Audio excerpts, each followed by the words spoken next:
Hi friends, பால்மன channel. கேட்கும் உரிமை.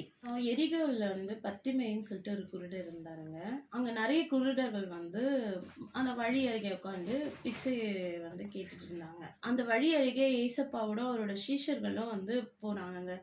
போகும்போது இவர் வந்து தாவீதின் குமாரனே எனக்கு இறங்கும் அப்படின்னு சொல்லிட்டு கத்தி வந்து அவர் கூப்பிட்றாரு. ஏன்னா அவருக்கு வந்து பார்வை தெரியாது இல்லையா? அவர் எப்படி அவர் வந்து கூப்பிட முடியும்? அதனால அவரோட வாய்ஸ்னால வந்து அவர் வந்து சொல்றாரு.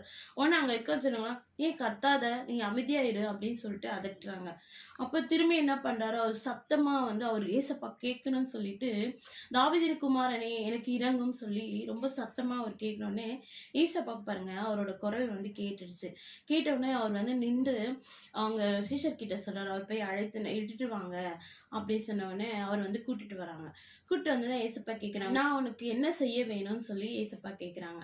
உடனே சொல்றாங்க, "ஏசப்பா என்னோட பார்வை வந்து நான் வந்து தெரியணும்" அப்படின்னு சொல்லி கேட்கும்போது, உடனே "உன் விசுவாசம் ரட்சித்தது, நீ போலாம்" அப்படின்னு சொல்றாங்க. உடனே அவருக்கு பார்வை கிடைச்சு, அவர் ஏசப்பாவை பின்பற்றி அவர் பின்னாடியே போனாருங்க. அது மாரி தான் நம்முடைய வாழ்க்கையில கூட வந்துங்க. நம்ம வந்து வந்து கேட்கவே மாட்டோம். எனக்கு வந்து கடவுள் பக்தி இருக்கும். ஆனா வந்து கடவுள்கிட்ட வந்து நம்ம எதுவுமே கேட்க மாட்டோம். நம்மளே சுயமா சம்பாரிச்சுக்கலாம், நம்மளே எல்லாம் பார்த்துக்கலாம் அப்படின்னு இருப்போம். அப்படி இல்லங்க. நம்ம வந்து ஒரு ஒரு ப்ராப்ளம் சால்வ் ஆகணும்.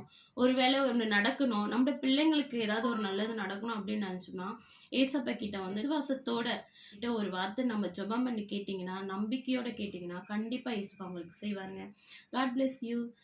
லைக் பண்ணுங்க, ஷேர் பண்ணுங்க, சப்ஸ்கிரைப் பண்ணுங்க.